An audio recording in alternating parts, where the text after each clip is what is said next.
जय हिंद दोस्तों, मैं सौरभ सेंजवाल स्वागत करता हूं आपका अपने YouTube चैनल विद्यावृंद पर। साथियों, हम पढ़ रहे हैं हिंदी व्याकरण की सीरीज में। सर्वनाम को पढ़ा था इससे पहले और आज हमारा जो नया टॉपिक है वह क्रिया से है। तो आप लोगों को इस वीडियो में बने रहना है। और उससे पहले मैंने आपको बहुत ही महत्वपूर्ण जो चैप्टर था हिंदी व्याकरण में संज्ञा से था, और वो टॉपिक भी मैंने काफी डिटेल में समझाया है और आपने उम्मीद करते हैं कि वो टॉपिक भी जरूर देखा होगा। तो साथियों, आज का टॉपिक शुरू करने से पहले आपसे एक रिक्वेस्ट है कि अगर आप हमारे चैनल पर नए आए हैं तो चैनल को जरूर से सब्सक्राइब कीजिए, साथ ही बेल आइकन को प्रेस जरूर करें। तो आज का जो हमारा टॉपिक है साथियों वह है क्रिया। हेडिंग डाल लीजिए, क्रिया। क्रिया हिंदी व्याकरण में है क्रिया। आज डेट होगी 18/11/2025। ओके, तो साथियों क्रिया किसे कहते हैं? वैसे क्रिया कैसा शब्द है पहले बताओ आप। मैंने आपको विकारी शब्द और अविकारी शब्द में पढ़ाया था कि कौन से शब्द विकारी हैं, कौन से अविकारी हैं।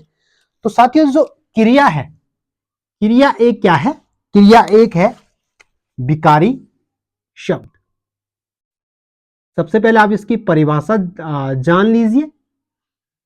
क्रिया क्या एक विकारी शब्द है जिसमें विकार उत्पन्न होता है, जिसमें लिंग वचन कारक के आधार पर हम विभेद कर सकते हैं। ओके, तो साथियों इसकी परिभाषा होती है, इसको भी नोट करिए आप लोग। वे शब्द जिनसे क्रिया करने या क्रिया होने का बोध हो, होने का बोध हो। वे शब्द जिनसे क्रिया करने या होने का बोध हो उन्हें कहते हैं हम क्रिया शब्द। तो साथियों जैसे कौन से शब्द हैं? जैसे मैं बोलता हूं चलना, चल, धनना, चलना, लिखना, दौड़ना, ये सारे क्या हैं? यह है क्रिया। ये क्या है? क्रिया शब्द। इनसे यह पता चल रहा है कि कोई क्रिया हो रही है, चाहे चलने की क्रिया हो, चाहे वो लिखने की क्रिया हो, चाहे वह दौड़ने की क्रिया हो। तो इनसे उन्हें क्या कहेंगे हम साथियों? इन्हें कहेंगे हम क्रिया। ओके, तो देख लीजिए आगे। जैसे मैं एक बोल रहा हूं गा रही है, गा रही है, लिख लो गा रही है, गा रही है। जा रही है, एक और लिख लो, जा रही है। गा रही है, जा रही है। तो यहां पे देखो गा रही है, इससे यह पता चल रहा है कि कोई क्रिया हो रही है। जाने की क्रिया हो चाहे गाने की क्रिया हो, ये क्या होती है? क्रिया में आता है। ओके, तो देख लो आप लोग, क्रिया एक विकारी शब्द है और मैंने परिभाषा लिखी है कि वे शब्द जिनसे क्रिया करने या क्रिया होने का बोध हो तो उन्हें क्या कहेंगे हम? उन्हें कहेंगे हम क्रिया। ओके, तो साथियों क्रिया बनती कैसे है? सबसे पहले आपको ये ध्यान रखना है कि क्रिया बनती कैसे, क्रिया कैसे किस प्रकार से बनती है। तो हेडिंग डालिए क्रिया का निर्माण। क्रिया का निर्माण। तो साथियों क्रिया का निर्माण होता है तीन प्रकार से। तीन प्रकार से क्या होता है? क्रिया का निर्माण। कैसे कैसे होगा ये आपको देखना होगा। अगर जो पुराने बच्चे हैं उनको तो पता होगा कि क्रिया कैसे बनती है, विशेषण से कैसी क्रिया बनती है वो आपको पता होगा। तो क्रिया तीन प्रकार से साथियों बनती है। कौन कौन सा है वो? एक बनता है धातु से, धातु से बनती है। एक बनता है संज्ञा से क्रिया बनती है। वो कैसे बनेगी मैं उसे आपको बताऊंगा। धातु से बनती है, संज्ञा से बनती है और विशेषण से क्रिया का निर्माण होता है। तीन प्रकार से क्रिया का निर्माण होता है। कितने प्रकार से होता है क्रिया का निर्माण? तीन टाइप से क्रिया का निर्माण होता है। तो धातु से कैसे क्रिया का निर्माण होगा साथियों? वैसे धातु किसे कहते हैं हम पहले बताओ, धातु किसे कहते हैं पहले बताओ आप लोग कि धातु किसे कहेंगे? तो साथियों जो क्रिया का मूल रूप होता है, क्रिया का मूल रूप को क्या कहते हैं हम? धातु कहते हैं। जैसे भी धातु किसे कहते हैं, पहले एग्जाम हो परिभाषा लिख लो आप। क्रिया के मूल रूप को धातु कहते हैं, धातु कहते हैं। क्रिया के मूल रूप को धातु कहते हैं। कौन होता है क्रिया का मूल रूप? अब देखो सपोज दैट मैं लिखता हूं बोलना, बोलना, लिखना, पढ़ना, सॉरी ये पढ़ना, पढ़ना एक होगा, बोलना, लिखना, पढ़ना, एक होगा चलना। अब देखो साथियों यहां पे मैंने 4 शब्द लिखे हैं और चारों क्या है? चारों क्या है? क्रिया है। लेकिन यहां पे बात हो रही धातु की। धातु किसे कहते हैं हम? मैंने कहा कि क्रिया के मूल रूप को हम धातु कहते हैं। तो यहां पे मूल रूप क्या है पहले इसे ध्यान दीजिए साथियों। जो ये बोल लिखा है मैंने, क्या लिखा है? बोल। बोल तो क्रिया का मूल रूप होता है बोल। मूल रूप क्या है इसमें? क्रिया का मूल रूप है ये बोल। इसमें क्रिया का मूल क्या होगा? लिख, इसमें पढ़ और इसमें चल। कैसे? क्रिया का मूल रूप लिख, इसमें होगा पढ़, इसमें होगा चल। अब देखो आप लोग जब क्रिया में, जब धातु में, जब धातु में क्या होता है? ना प्रत्यय लगता है, ना प्रत्यय लगता है। जब धातु में ना प्रत्यय लगता है तो तब क्रिया का निर्माण होता है। ना या नौ प्रत्यय, नौ प्रत्यय लगता है तो किसका निर्माण होता है? क्रिया का निर्माण होता है। जब धातु में ना प्रत्यय लगता है तो किसका निर्माण होता है? तो वह होता है क्रिया का निर्माण। ओके, किसका निर्माण होगा? क्रिया का निर्माण होगा। ओके, इतना समझ आ गया आप लोगों को? तो इसे लिखिए आप लोग, फिर इसको मिटाते हैं और उसके बाद आपको आगे समझाते हैं। ओके, देख लो हो गया। धातु से कैसे बन रही है? बोलना, लिखना, पढ़ना, चलना, ये सब क्या है? बोल, लिख, चढ़, पढ़। जो लिखा है मैंने यह क्या है? क्रिया का मूल रूप, जिसे हम क्या कहते हैं? धातु कहते हैं। मिटा दो इसे आप, चलो इसे मिटा देते हैं। ओके, तो अब आप समझ गए होंगे कि धातु से ही क्रिया का निर्माण होता है और क्रिया 3 प्रकार से क्रिया का निर्माण होता है, जो मैंने सबसे पहले आपको क्या बता दिया है, धातु से कैसे क्रिया का निर्माण होता है। और अब हम करेंगे संज्ञा से क्रिया का निर्माण। संज्ञा से क्रिया का निर्माण, हेडिंग डालिए, संज्ञा से क्रिया का निर्माण है। दूसरा है हमारे पास संज्ञा से क्रिया का निर्माण।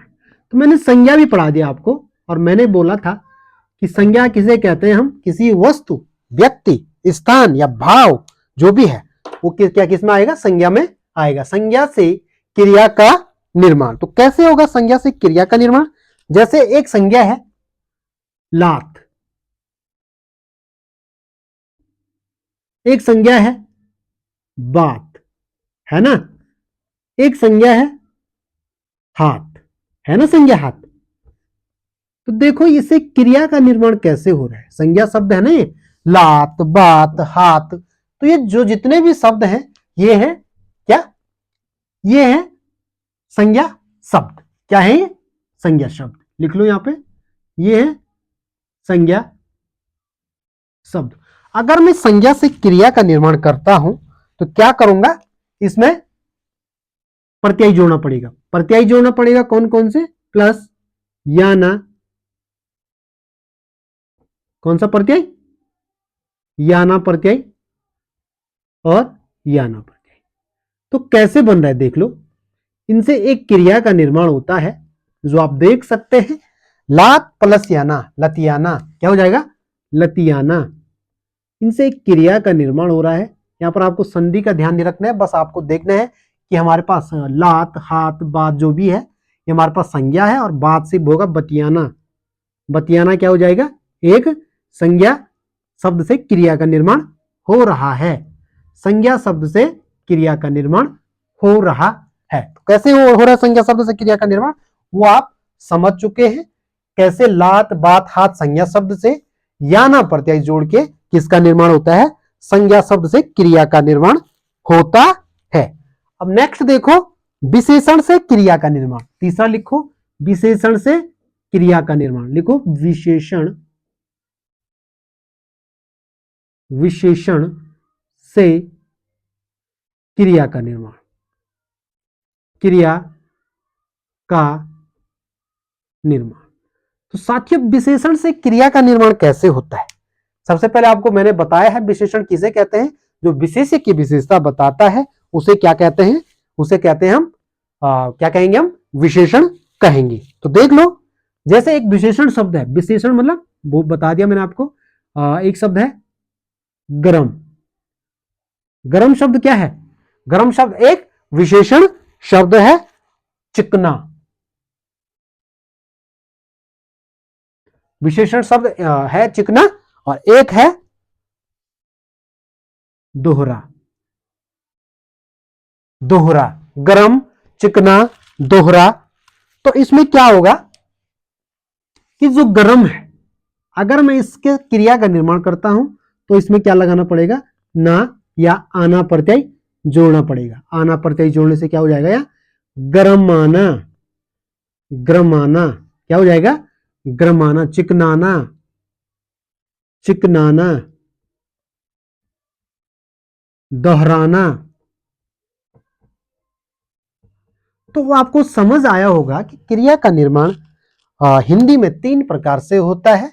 एक धातु से होता है, दूसरा संज्ञा से होता है, और तीसरा विशेषण से होता है। आप इतना समझ चुके होंगे। उम्मीद आपसे मैं यही करूंगा कि जितना मैंने अभी तक आपको बताया है आपको वो आसानी से समझ आ गया होगा। तो साथियों, अब मैं आपको बताने वाला हूं कि क्रिया रचना या कर्म के आधार पर क्रिया कितने प्रकार की होती है, और प्रयोग के आधार पर क्रिया कितने प्रकार की होती है। तो साथियों, जो कर्म या रचना या बनावट के आधार पर क्रिया होती है वह 2 प्रकार की होती है। एक अकर्मक क्रिया होती है और दूसरा सकर्मक क्रिया होती है। पहले इसे नोट करिए, आप लोग नोट करिए। नोट कर दिया आपने? अब एडिंग डालिए आप लोग। रचना पहले लिखो, या कर्म, रचना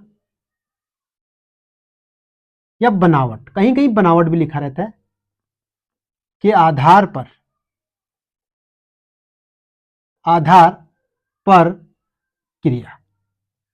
रचना, कर्म या बनावट के आधार पर क्रिया 2 प्रकार की होती है, जिसमें मैंने एक बताया आपको अकर्मक क्रिया, एक बताया आपको अकर्मक क्रिया, और दूसरी बताई मैंने आपको सकर्मक क्रिया। अकर्मक क्रिया और सकर्मक क्रिया। ये कर्म के आधार पर क्रिया 2 प्रकार की होती है। एक में कर्म की प्रधानता होती है, एक में कर्म की प्रधानता नहीं होती है। इसको मैं आगे समझाने वाला हूं आप लोगों को। पहले आपको इतना ध्यान रखना है, कभी क्वेश्चन बन जाता है कि मूल रूप से, कभी पूछा भी ये भी जाता है कि बताइए कि मूल रूप से क्रिया के कितने भेद हैं। अगर ऐसा आता है, ऐसा क्वेश्चन आता है आपको कि क्रिया के मुख्य भेद कितने हैं, अगर क्वेश्चन ऐसा बन गया, ऐसा नहीं करना आपने कि वहां उसके आधार पर भी दे दिया, प्रयोग के आधार पर भी लिख दिया आपने। आपने यहाँ पे इतना ध्यान रखना है, अगर आ रहा है ऐसा कि मुख्य रूप से क्रिया के कितने भेद हैं, तो आपको सिर्फ 2 भेद बताने हैं, यही उसका आंसर होगा। इससे बाहर आंसर होने वाला नहीं है। ओके, मुख्य रूप से क्रिया के 2 भेद होते हैं, एक अकर्मक होता है, एक सकर्मक क्रिया होती है। इतना आपको ध्यान रखने हैं। ओके, उसके बाद अब लिखो आप लोग प्रयोग के आधार पर क्रिया। प्रयोग के आधार पर क्रिया एक, और दूसरा है प्रयोग के आधार पर क्रिया। प्रयोग के आधार पर क्रिया। तो साथियों, प्रयोग के आधार पर क्रिया 5 प्रकार की होती है। यह आपको विशेष ध्यान रखना है कि कौन कौन से हैं। एक है प्रेरणार्थक क्रिया, प्रेरणार्थक क्रिया, प्रेरणार्थक क्रिया। दूसरा है संयुक्त क्रिया,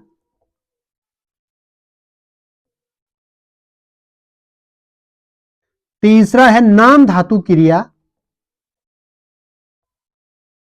नाम धातु क्रिया। आपको इतना ध्यान रखना है कि सबसे पहले आएगा प्रेरणार्थक क्रिया, संयुक्त क्रिया, नाम धातु क्रिया, पूर्वकालिक क्रिया,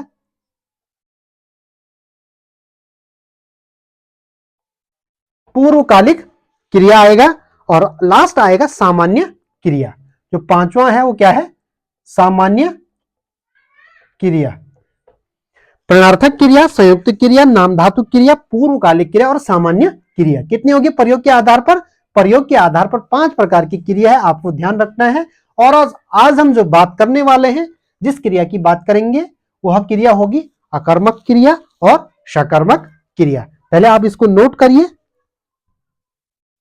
फिर आज करते हैं हम। आप जो टॉपिक है वह है अकर्मक और सकर्मक। 2 प्रकार की जो कर्म के आधार पर क्रिया है, उसे करने का प्रयास करेंगे। ओके, तो जल्दी लिखिए इसे।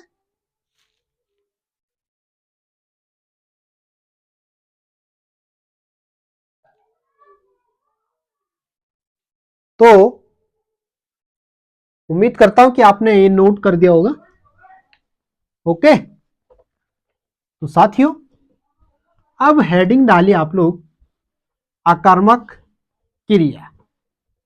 सबसे पहले आता है कर्म के आधार पर अकर्मक क्रिया। क्या? अकर्मक क्रिया। ओके, तो लिखो अकर्मक क्रिया। सबसे पहले आएगा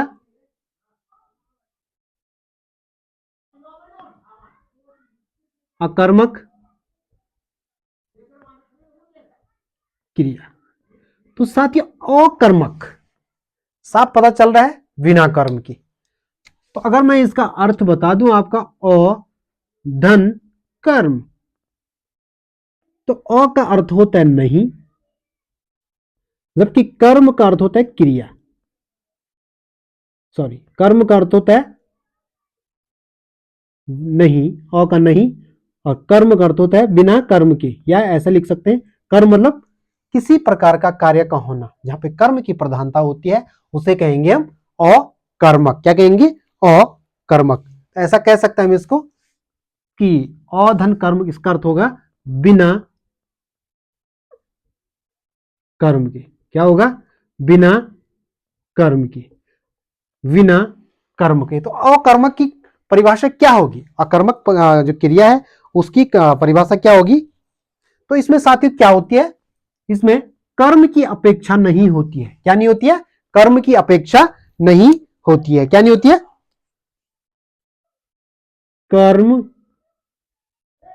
की अपेक्षा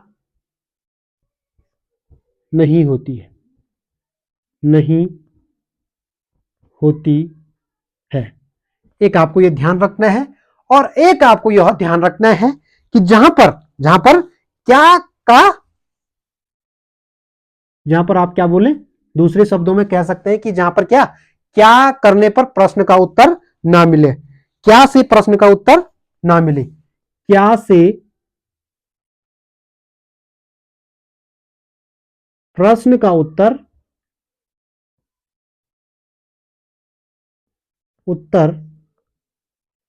ना मिले। इसका अर्थ क्या है?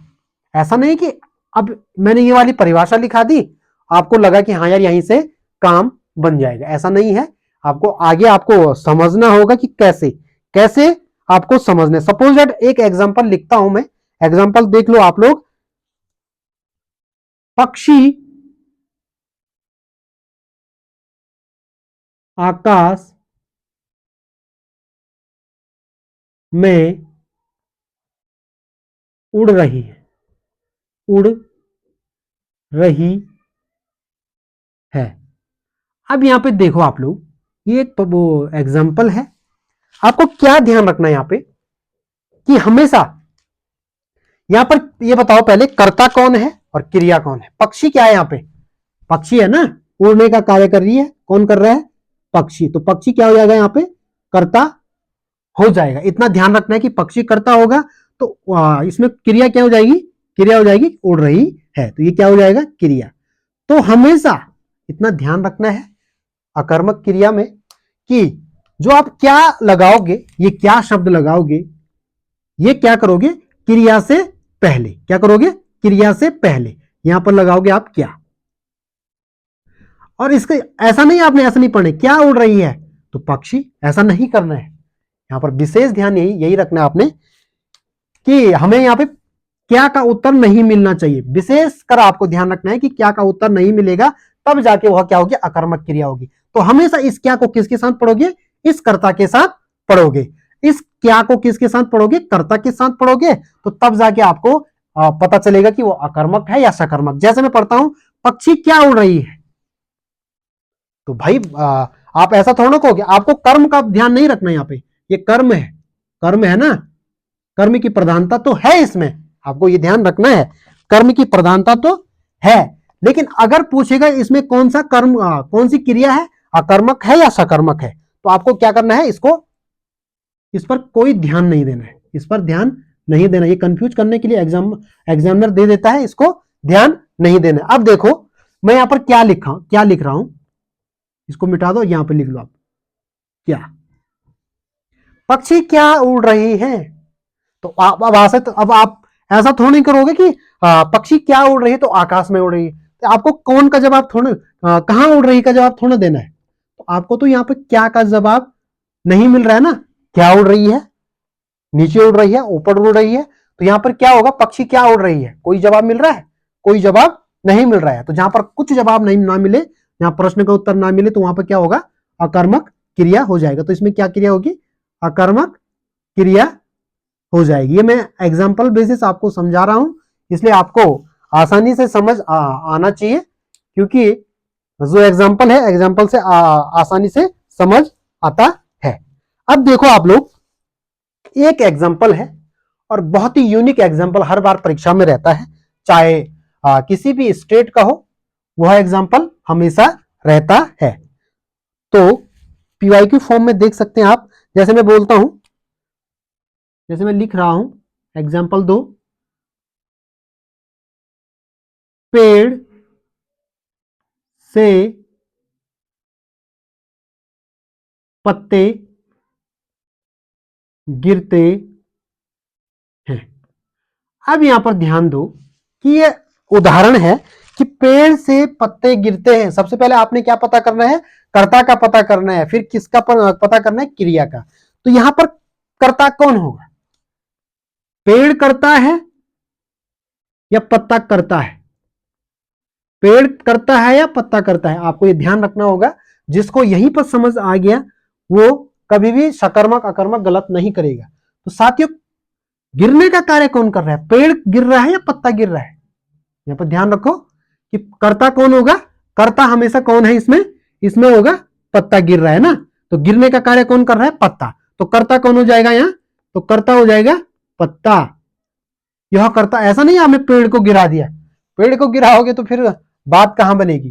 पेड़ से पत्ते गिरते हैं, क्या, पेड़ से पत्ते गिरते हैं। अब देखो यहां पर कर्ता हमारे पास पत्ते हो गए और यहां पर क्या हो गया, क्रिया हो गई। कई बार लड़के क्या कर देते हैं कि इसको ही गिरा दिया, पेड़ को ही गिरा दिया, तो फिर औचित्य नहीं रहता है। अगर आपने इतना नहीं समझा, इतना बड़ा टॉपिक हो गया है, अगर आप इस छोटे से एग्जाम्पल को नहीं समझ पा रहे हैं तो आपको बहुत ही मेहनत की जरूरत है ना। तो देख लो, मैंने बहुत ही आसानी से समझाया आपको कि कैसे अकर्मक क्रिया का ध्यान रखना है, कहां पर क्या का प्रश्न अगर हमें न मिले, उत्तर ना मिले, तो वहां पर क्या हो जाएगा, अकर्मक क्रिया होगा। जैसे यहाँ पर लिखा है पेड़ से पत्ते गिरते हैं, तो मैंने कहा पत्ते क्या आएंगे, इसमें कर्ता हो जाएगा, जबकि गिरते क्या इसमें क्रिया है। तो कैसे पता चलेगा यह अकर्मक है, मैंने बोला था क्या क्या शब्द लगाने से। कहां लगाएंगे, मैंने बोला था वह क्रिया से पहले लगना चाहिए, क्या, यहां पर लगेगा क्या। अब देखो आप लोग, अब आप पढ़ोगे तो ऐसा क्या गिरते हैं, ऐसा नहीं बोलेंगे क्या गिरते हैं, ऐसा नहीं हमें पत्ते गिरते हैं लिख दिया, क्या गिरते हैं। आंसर मिल रहा है, मिल रहा है ना। लेकिन ऐसा नहीं पढ़ना है, मैंने बोला इसको कर्ता के साथ क्या पढ़ना है। कर्ता क्या है, पत्ते क्या गिरते हैं। अब बताओ आंसर मिल रहा है, पत्ते क्या गिरते हैं, आंसर मिल रहा है, नहीं मिल रहा है। अगर जहां पर आंसर नहीं मिल रहा है, क्या का आंसर नहीं मिल रहा है, तो वहां पर कौन सी क्रिया हो जाती है, अकर्मक क्रिया हो जाती है। इतना मैं आपसे आशा रखता हूं कि आपको आसानी से समझ आया होगा। तो यहां पर क्या हो जाएगा, अकर्मक क्रिया हो जाएगा। एक बार दोबारा समझिए, मैंने बोला किस क्या को कर्ता के साथ पढ़ना है, ना कि पेड़ के साथ पढ़ना है। ऐसा नहीं पढ़ना आपने, मैंने बोला जो कर्ता होगा उसी के साथ क्या पढ़ा जाएगा, और हमेशा आप क्रिया के साथ क्या पढ़ देते हो, क्या पढ़ोगे तो वहां पर आंसर गलत हो जाता है। वैसे तो आपको पता चल रहा होगा कि अगर मैं इसको क्या क्या गिरते हैं, तो पता चल रहा है कि पत्ते गिरते हैं, पता चल रहा है। तो आप इसमें परीक्षा में क्या कर दोगे, भाई यह क्या है, सकर्मक क्रिया है। तो ऐसा नहीं है, हमेशा क्या का जो प्रयोग करोगे कर्ता के साथ करोगे, उसके बाद आपको जो आंसर मिलेगा तो वह सकर्मक होगा। अगर आंसर ना मिले तो वह क्या हो जाएगा, अकर्मक हो जाएगा। ओके, उदाहरण से मैंने आसानी से समझा दिया आपको। अब आपको बताना होगा आगे, आप पहले इसे नोट करिए। नोट्स हमेशा प्रॉपर नोट्स बनाइए, तभी आपको समझ आएगा। बाकी अगर मैंने यहां पर अभी पूरी कहानी सुनाई, पूरी रामायण सुनाई, और सुबह पूछा कि सीता, आप बता रहे मुझे कि सीता किसका बाप है, ऐसा नहीं होगा। आपको विशेष ध्यान यही रखना है कि अगर आप मैं यहाँ पर पढ़ा रहा हूं तो आपको विशेष ध्यान यह रखना है कि आपको नोट्स किस तरीके से बनाना है, कैसे नोट्स बनाने, उसका विशेष ध्यान आपको रखना होगा। तो जरूर से आप इसे नोट जरूर करिए, उसके बाद आगे बढ़ते हैं। ओके,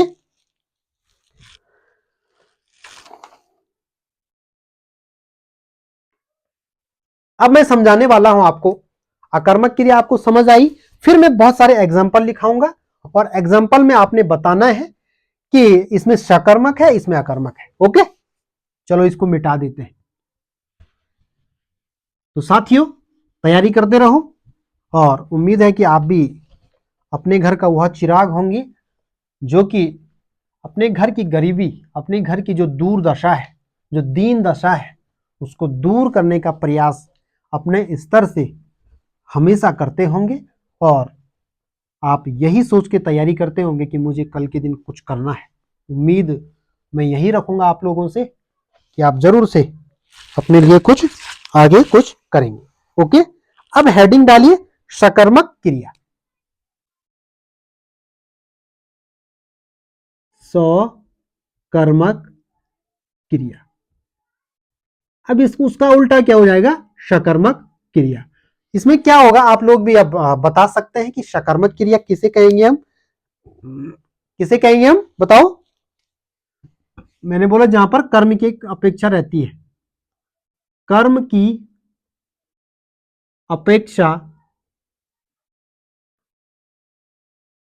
रहती है,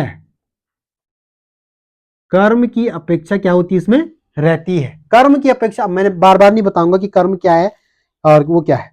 और एक मैंने बताया था, दूसरा बिंदु लिखना आप, जिसमें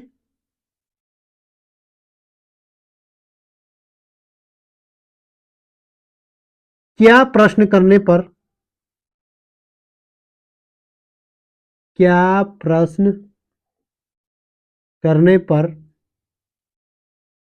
उत्तर मिले, जिसमें क्या प्रश्न करने पर हमें क्या मिले, उसका उत्तर मिले, तो उसे क्या कहेंगे हम, उसे कहेंगे सकर्मक क्रिया। और एक होगा जिन क्रिया का फल, जिन क्रिया का फल लिखो, जिन क्रिया का फल, जिन नहीं जिस लिखो है, जिस क्रिया का फल, जिस क्रिया का फल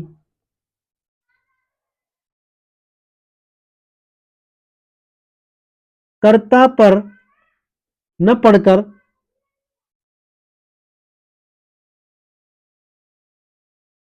कर्म पर पड़ेगा, कर्म पर पड़ता है, पड़ता है। जिस क्रिया का फल कर्ता पर न पड़कर कर्म पर पड़ता है उसे कहेंगे हम सकर्मक क्रिया। अब जैसे एग्जाम्पल मैं लिखता हूं, एक एग्जाम्पल से आप आसानी से समझ पाएंगे। उदाहरण, उदाहरण, उदाहरण आप भी बताइए कि क्या होना चाहिए सकर्मक क्रिया में जिसमें आपको पता चले। मैं लिखता हूं, मैं पत्र लिखता हूं, मैं पत्र लिखता हूं। अब देखो यहां पर मैं पत्र लिखता हूं, यहां पर कर्ता क्या होगा, कर्म क्या होगा और क्रिया क्या होगी। यहां पर आपको इस पर ध्यान नहीं देना है, अभी भी बोल रहा हूं मैं, कर्म पर विशेष ध्यान नहीं देना है, आपको सिर्फ कर्ता और क्रिया पर ध्यान होना चाहिए। और अगर आपको कर्ता और क्रिया का नियम पता है कि क्या शब्द कहां पर लगाना है, तो आप आसानी से पता कर पाओगे कि अकर्मक और सकर्मक क्रिया कौन सी है। तो यहां पर मैं क्या हो जाएगा, एक कर्ता हो जाएगा, स्वयं की बात हो रही है, और यहां पर लिखता क्या हो जाएगा, क्रिया हो जाएगा। लिखता क्या है, क्रिया। अब देखो मैंने बोला क्या कहां पर लगाना है, क्रिया से पहले। अब यहां पर लगा दो क्रिया, क्रिया, क्रिया से पहले क्या लगा दो, क्या। अब बताओ मैंने बोला कैसे पढ़ना है, कैसे पढ़ना है, कर्ता के साथ क्या को पढ़ना है। कर्ता के साथ क्या को पढ़ोगे, अगर उत्तर मिला तो सकर्मक, अगर उत्तर ना मिला तो अकर्मक, बस हो गया। अब देखो मैं क्या लिखता हूं, पत्र लिखता हूं, कुछ ना कुछ आंसर मिल रहा है ना। पुस्तक लिखता हूं, डायरी लिखता हूं, नोटबुक लिखता हूं, कुछ भी हो सकता है, हमें कुछ ना कुछ आंसर यहां से जरूर मिलेगा। तो यहां पर जहां पर मैंने कहा आंसर मिलेगा क्या का, तो वो हो जाएगा सकर्मक क्रिया, सकर्मक क्रिया। उम्मीद है कि समझ आपको आसानी से आ रहा होगा। मैं पत्र लिखता हूं, और एक और लिखो, भंवरा फूलों का रस पीता है। एक और लिखो दूसरा, भंवरा फूलों का रस पीता है, फूलों का रस पीता है। अब ये देखो यहां पे कर्म कौन कर रहा है। अब यहां पर आपने ध्यान रखिए, रखना है कि कर्म कौन कर रहा है। कर्म करता है भंवरा, तो ये क्या हो जाएगा, कर्ता हो जाएगा, हो जाएगा ना, कर्ता ही हो जाएगा, हो गया। पीता है क्रिया हो जाएगा, क्रिया हो जाएगा ना। अब देखो मैंने बोला था इससे पहले क्या लगाना, आपने क्या लगाना है और इसको पढ़ना है इसके साथ। भंवरा क्या पीता है, तो सबके मन में एक ख्याल आता है कि भंवरा तो फूलों का रस पीता है भाई, आसानी से पता चल रहा है। तो भंवरा क्या पी रहा है, फूलों का रस पी रहा है, तो क्या हो जाएगा यहाँ पे, सकर्मक क्रिया हो जाएगा। बहुत ही आसान था, लोग कई बार कंफ्यूज रहते हैं हमेशा, और हमेशा ऐसे ही जो भी ढंग से नहीं पढ़ पाता है क्रिया को, क्रिया जो टॉपिक है, तो वो कभी भी इस क्वेश्चन को सही नहीं करता है। और जिसको इसका पता नहीं कि क्या किसके साथ पढ़ना है, कभी कभार क्या कर देते हैं बच्चे कि क्या को पढ़ देते हैं किसके साथ, उसके साथ, सॉरी, क्रिया के साथ पढ़ देते हैं। तो क्रिया के साथ पढ़ोगे तो कुछ ना कुछ आंसर तो मिलेगा, लेकिन वहां पर आंसर हमारा क्या हो जाता है, गलत हो जाता है। इतना आपको ध्यान रखना है। अब मैं बहुत सारे एग्जाम्पल लिखाऊंगा और आपको बताना है इसमें कौन सी क्रिया होगी कौन सी नहीं होगी, आपको कमेंट्स बॉक्स में ये आंसर देना है। ओके, अब लिखता हूं मैं बहुत सारे एग्जाम्पल। ओके, अब आपको बताना है कि उसमें कौन सी क्रिया होगी, कौन सी कौन सा अकर्मक है और कौन सा सकर्मक है। आज के टॉपिक में हम इतना ही पढ़ेंगे। तो साथियों अब डालिए, राम बाजार जा रहा है, एक ये है, राम, अच्छे से लिखना, बाजार जा रहा है, राम बाजार जा रहा है। आप भी बताने का प्रयास करें। दूसरा,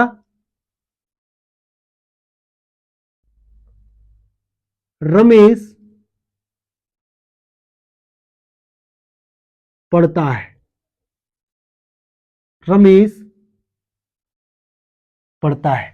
राम बाजार जा रहा है, रमेश पढ़ता है। एक और लिखो, आकाश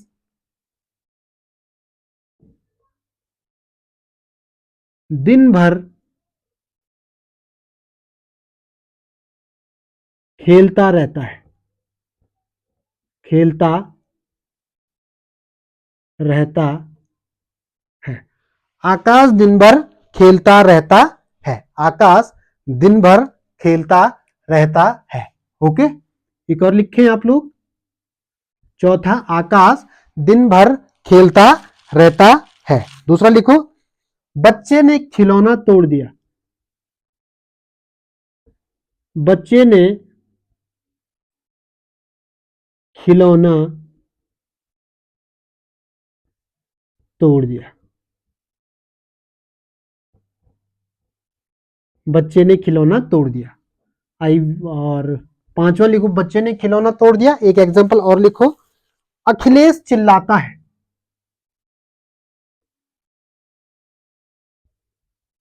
अखिलेश चिल्लाता है। अखिलेश अखिलेश चिल्लाता है। एक और लिखो, मेरे हाथ खुजलाते हैं। मेरे हाथ खुजलाते हैं। मेरे हाथ खुजलाते हैं। छठा लिखो, ड्राइवर गाड़ी चलाता है। सातवां, सॉरी,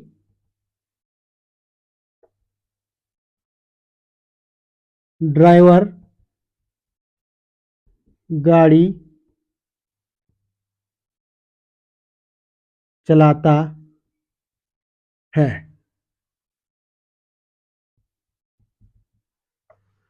ड्राइवर गाड़ी चलाता है। तो साथियों, एक दो एग्जांपल और लिखें। कुछ मैं महत्वपूर्ण एग्जांपल आपको बताऊंगा। आपको बताने हैं कि उसमें कौन सी क्रिया होगी, कौन सा आपको बताना है। ओके, तो देखो आप लोग, यहां पर अब बार बार बताने का मैं आपको बार बार नहीं बताऊंगा, तो आपको ये ध्यान रखना है, इसमें मैंने जितने भी एग्जाम्पल लिखे हैं, इसमें कोई ना कोई क्रिया होगी, कुछ ना कुछ क्रिया जरूर होगी, कुछ ना कुछ क्रिया जरूर होगी। तो पहले एग्जाम्पल को देख लो आप लोग, क्या लिखा है। राम बाजार जा रहा है। मैंने बोला है कि क्या का प्रयोग कहां पे करना है, क्या का प्रयोग। अगर आपको यहां पर ध्यान नहीं देना है, यहां पर ध्यान नहीं देना है, आपको ध्यान देना है, यहां पर आपको पता करना है कि कर्ता कौन है और क्रिया क्या है। यहां पर कर्ता क्या हो जाएगा, राम, ये हो जाएगा कर्ता, हो जाएगा। क्रिया क्या हो जाएगी, जाने की क्रिया है। अब मैंने बोला कि क्या का प्रयोग कहां पर करेंगे हम, जो क्रिया है इससे पहले क्या लगेगा, इससे पहले, तो यहां पर क्या लगेगा, क्या शब्द लगेगा। तो मैंने आपको परिभाषा में यह बताया था कि जिस भी वाक्य में क्या का प्रश्न मिले तो वह सकर्मक होगा। अगर क्या का प्रश्न ना मिले, क्या का उत्तर ना मिले, सॉरी, यहां पे देखो आप लोग, पहले ये कंफर्म देख लो, राम कर्ता हो गया, जाने की क्रिया है। मैंने बोला जाने की क्रिया से पहले अगर क्या लगाते हैं आप, तो ये किसके साथ पढ़ा जाएगा, क्या पढ़ा जाएगा, कर्ता के साथ। इतना ध्यान आपने रखना है। अगर राम बाजार जा रहे हैं तो इसमें कैसे पता करोगे कि यह सकर्मक है कि अकर्मक है। मैंने बोला आपको कर्म पर ध्यान नहीं देना है, इस पर कर्म पर ध्यान नहीं देना है। अगर यहां पर आंसर मिलेगा, आंसर क्या का आंसर मिलेगा तो वह सकर्मक होगा, क्या का आंसर ना मिला तो अकर्मक होगा। आपको ये विशेष ध्यान रखना है। अगर देखो मैं पढ़ता हूं, राम क्या जा रहा है, आंसर मिला, राम क्या जा रहा है। अगर मैं बोलूंगा यहां पे कि राम कहां जा रहा है, तो कहां तो हमने देखना ही नहीं है, कहां शब्द का प्रयोग हमने करना ही नहीं है। अकर्मक और सकर्मक में हमने यहां पर क्या शब्द का प्रयोग करना है और इसी से आंसर निकालना है। तो राम क्या जा रहा है, आंसर मिला नहीं मिला, तो राम क्या जा रहा है कोई मतलब नहीं बनता, कोई आंसर नहीं बन रहा है, तो इसका मतलब यह क्या हो जाएगा, अकर्मक क्रिया हो जाएगी, अकर्मक क्रिया हो जाती है, अकर्मक क्रिया क्या हो जाएगी, हो जाएगी। ओके, अकर्मक क्रिया आया समझ में।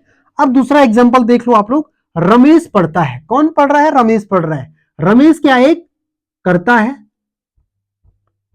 और यह क्या कर रहा है, पढ़ने की क्रिया कर रहा है, और मैंने बोला तो क्या को कहां पर लगाना है, क्रिया से पहले लगाना है, यहां पर क्या लगाओगे, तो रमेश क्या पढ़ता है, अब देखो तुम, आया समझ में, रमेश क्या पढ़ता है, रमेश पुस्तक भी पढ़ सकता है, इसको हटा दो, रमेश पुस्तक भी पढ़ सकता है, रमेश डायरी पढ़ सकता है, रमेश अखबार पढ़ सकता है। इसका मतलब ये लिखने का मतलब ये है कि यहां पर कुछ ना कुछ हमें आंसर मिल रहा है, जहां पर क्या का कुछ ना कुछ आंसर मिले तो वहां पर हो जाता है सकर्मक क्रिया, क्या हो जाएगा, वहां पर हो जाएगा सकर्मक क्रिया, यहां पर क्या हो जाएगा, सकर्मक क्रिया। ओके, क्या हो जाएगा, सकर्मक क्रिया। इतना मैं आपसे उम्मीद रखता हूं कि आपको इन दो एग्जाम्पलों से आसानी से समझ आया होगा कि कैसे हम अकर्मक और सकर्मक को पहचानेंगे। अब तीसरा एग्जाम्पल देख लो, आकाश दिन भर खेलता है, खेलने की क्रिया कौन कर रहा है, आकाश कर रहा है, इसका मतलब आकाश क्या हो जाएगा, आकाश हो जाएगा कर्ता, आकाश हो जाएगा कर्ता हो जाएगा, जबकि यहां पर क्रिया क्या हो जाएगी, खेलने की क्रिया है, खेलने की क्या है, क्रिया है। अब देखो मैंने बोला क्या का प्रयोग कहां करना है, खेल क्रिया से पहले करनी है, क्रिया से पहले करना है क्या का प्रयोग। अब देखो पढ़ना किसके साथ है, इस क्या को कर्ता के साथ पढ़ना है, आकाश क्या खेलता है, आकाश क्या खेलता है, तो आकाश दिन भर खेलता है, ये भी हो सकता है, आकाश क्या खेलता है, वो क्रिकेट खेलता है, कुछ ना कुछ आंसर मिल रहा है ना, आकाश क्या खेलता है, मिल रहा है, आकाश क्या खेलता है, वह क्रिकेट भी खेल सकता है, फुटबॉल खेल सकता है, वह दिन भर भी खेल सकता है, कुछ भी खेल सकता है वो, तो यहां पर क्या हो जाएगा, कुछ ना कुछ आंसर मिल रहा है, तो ये हो जाएगा सकर्मक क्रिया, सकर्मक क्रिया। तीन एग्जाम्पल कंप्लीट हो चुके हैं, बहुत ही आसानी से मैंने आपको समझा रखा है, उम्मीद यही रहेगी कि आपको समझ आ गया होगा। अब चौथा एग्जाम्पल देखो, मैं हर एग्जाम्पल में आपको समझाने का प्रयास कर रहा हूं और उम्मीद है कि आप भी अपने स्तर से समझने का प्रयास कर रहे होंगे। तो देख लो आप लोग, बच्चे ने खिलौना तोड़ दिया, बच्चे ने खिलौना तोड़ दिया। अब यहां पर देखो तोड़ने का कार्य कौन कर रहा है, बच्चा कर रहा है, अर्थात बच्चा क्या है इसमें, बच्चा है इसमें कर्ता, बच्चा क्या हो जाएगा यहां पर बच्चा है कर्ता, और यहां पर जो क्रिया हो जाएगी वो है तोड़ने की, हो गया। और मैंने बोला था क्या का प्रयोग कहां पर करोगे, जो क्रिया है उससे पहले क्या लगेगा, और इस क्या को कहां पढ़ना है, इस क्या को पढ़ना है कर्ता के साथ, और कर्ता है बच्चे, बच्चे ने क्या तोड़ दिया। अब बताओ, अब आप डायरेक्ट ऐसा नहीं बोल सकते ना, खिलौना तोड़ दिया, भाई आपको क्या पता क्या तोड़ दिया, बर्तन तोड़ दिया, खिलौना तोड़ दिया या कुछ और तोड़ दिया, तो यहाँ पर क्या होगा, बच्चे ने खिलौना तोड़ दिया, तो यहां पर क्या हो जाएगा, यहां पर कुछ भी पता नहीं चल रहा है, तो यहां पर हो जाएगा अकर्मक क्रिया, कुछ पता नहीं चल रहा है ना, अकर्मक क्रिया। पर इतना ध्यान हमेशा यही रखना आपको कि इस क्या को हमेशा क्रिया के साथ नहीं पढ़ना है, बल्कि किसके साथ पढ़ना है, कर्ता के साथ इस क्या को पढ़ना है। अगर आप यहां पर इसे पढ़ते हो क्या तोड़ दिया, तो आप बोलेंगे भाई आंसर मिल गया मुझे, आपने डायरेक्ट किस पे टिक मार दिया, सकारात्मक पे टिक मार दिया, आपका आंसर गलत हो जाएगा। ओके, अब देखो पांचवा पांचवा एग्जाम्पल बहुत ही इंपॉर्टेंट है, इससे आप आसानी से समझ पाओगे कि अकर्मक और सकर्मक क्या है। देख लो आप लोग, यहां पर अखिलेश चिल्लाता है, अखिलेश चिल्लाता है, तो यहां पर कर्ता हो जाएगा अखिलेश, और चिल्लाने की क्रिया हो रही है, तो क्रिया हो जाएगी चिल्लाता, अब देखो मैंने बोला था कि क्या का प्रयोग कहां होगा, क्रिया से पहले। क्रिया से पहले क्या का प्रयोग हो गया, तो देखो कर्ता के साथ पढ़ेंगे हम इसको, कर्ता के साथ पढ़ेंगे तो अखिलेश क्या चिल्लाता है, आंसर मिला, अखिलेश क्या चिल्लाता है, आंसर मिल रहा है। देखो आप लोग, अगर आपको आंसर मिल रहा है तो भाई तब तो ये सकर्मक हो जाएगा, लेकिन आंसर नहीं मिल रहा है तो यह अकर्मक हो जाता है। तो अखिलेश क्या चिल्लाता है, कोई आंसर नहीं मिल रहा है, इसका अर्थ यह कि यह क्या हो जाएगा, अकर्मक क्रिया हो जाएगी, अकर्मक क्रिया। ओके, उसी प्रकार से जो छठा एग्जाम्पल है उसे भी समझिए आप लोग। मैंने जितने भी एग्जाम्पल लिखाए हैं सबको समझा रखा है, उम्मीद करता हूं कि आप भी आसानी से समझ पा रहे होंगे। तो देखो जो छठा एग्जाम्पल है, मेरे हाथ खुजलाते हैं, खुजलाने का कार्य कौन कर रहे हैं, मेरे हाथ खुजलाते हैं। अब आपको इसमें आपको बताना है, इसे मैं छोड़ दूं या तो आपको कमेंट बॉक्स में बताना है कि इसमें कौन सी क्रिया होगी, कौन सी क्रिया होगी आप बताओगे। तो यहां पर मेरे हाथ खुजला क्या रहे हैं, हाथ, मैं बता दूं या आप करोगे, चलो मैं ही बता देता हूं, हाथ। तो हाथ करता हो गया, यहां पे खुजलाने का क्रिया, खुजलाने की क्रिया हो रही है, तो क्या हो जाएगा, हाथ क्या खुजलाते हैं। इसमें भी कोई आंसर नहीं बन पा रहा है, इसमें भी कुछ आंसर नहीं बन पा रहा है, क्या शब्द जोड़ने से, मेरे मत जोड़ना, हाथ क्या, क्या यहां पे लगाना है। और मैंने बोला था कि क्या का प्रयोग क्रिया से पहले होना चाहिए, लेकिन इतना ध्यान हमेशा होना चाहिए, इस क्या को हमेशा कर्ता के साथ पढ़ना है, उसी के बाद आपको आंसर मिलेगा या आंसर नहीं मिलेगा उसका जो निर्णय करेगा वह करेगा कर्ता। ओके, और जो लास्ट एग्जांपल है हमारे पास, ड्राइवर गाड़ी चलाता है, ड्राइवर गाड़ी चलाता है। आपको यहां पर ध्यान नहीं देना है, जो गाड़ी लिखा है यो का इस पर ध्यान रखोगे आप तो आपका आंसर हमेशा गलत हो जाएगा।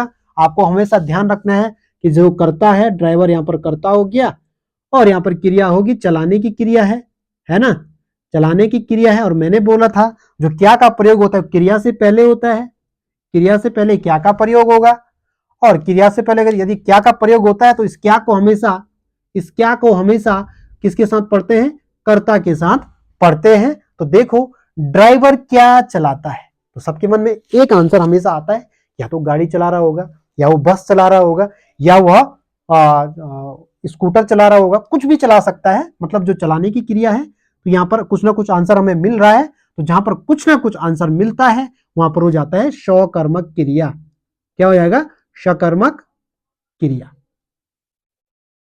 ओके, तो साथियों उम्मीद है कि आपने अकर्मक और सकर्मक क्रिया को आसानी से समझ लिया होगा। मैंने कर्म के आधार यानी रचना या बनावट के आधार पर क्रिया की भेद बताई है, जिसमें सकर्मक और अकर्मक है।